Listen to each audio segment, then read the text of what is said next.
ഉണ്ടായിരിക്കാം. പക്ഷേ അള്ളാന്റെ പടപ്പുകളെ ഭയപ്പെടാൻ ഞങ്ങളുടെ പൂർവികർ ഞങ്ങളെ പഠിപ്പിക്കാത്ത കാലത്തോളം എന്തനീതി കണ്ടാലും അതിനെതിരെ ശബ്ദിക്കാൻ ഈ പ്രസ്ഥാനം ഉണ്ടാവും. ഞങ്ങൾക്ക് വളരെ വ്യക്തമായിട്ടറിയാം, നാളെയോ മറ്റന്നാളോ ഇവിടെ ഇലക്ഷൻ ഒന്നും നടക്കാൻ പോകുന്നില്ല. എത്ര കണ്ട് ഞങ്ങൾ ഇവിടെ വർക്ക് ചെയ്താലും അതൊന്നും ഇലക്ഷനിൽ ഫലമായി കാണാനും പോകുന്നില്ല.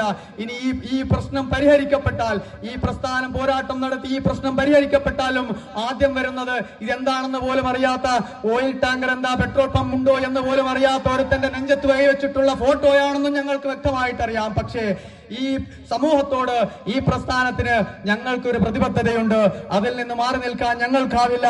കാരണം ഇവിടെ നഷ്ടം സംഭവിച്ചാൽ അത് ലക്ഷദ്വീപുകാരനാണ് നഷ്ടം സംഭവിക്കുന്നത്. അല്ലാതെ ഇടപ്പള്ളയിൽ സുഖവാസം നടത്തുന്ന കോടീശ്വരന് ഇവിടെ ഒരു ജോലിയില്ലെങ്കിലോ ആരെങ്കിലും പിരിച്ചുവിട്ടാലോ ഇവിടത്തെ കെട്ടിടങ്ങൾ പൊളിച്ചാലോ ഒരു നഷ്ടവും വരാൻ പോകുന്നില്ല എന്ന് ഞങ്ങൾക്ക് വളരെ വ്യക്തമായിട്ടറിയാം. ഇവിടെ എന്ത് നഷ്ടപ്പെട്ടാലും അത് ഇവിടുത്തെ സാധാരണക്കാരന്റെ നഷ്ടമാണ്. ആ നഷ്ടം നികത്തേണ്ടത് ഈ പ്രസ്ഥാനത്തിന്റെ കൂടി കർത്തവ്യമാണ് എന്ന് മനസ്സിലാക്കിക്കൊണ്ടാണ് ഈ പ്രസ്ഥാനം ഇന്ന് മുന്നിട്ടിറങ്ങിയിരിക്കുന്നത്. ഒരുപക്ഷെ ഇന്നലെ ഈ പ്രസ്ഥാനത്തെ നയിച്ചത് മറ്റു ചിലരാണ്. ഇന്ന് ഈ പ്രസ്ഥാനത്തെ ഞങ്ങൾ നയിക്കുന്നു. നാളെ മറ്റാരെങ്കിലും ഈ പ്രസ്ഥാനത്തെ നയിക്കും.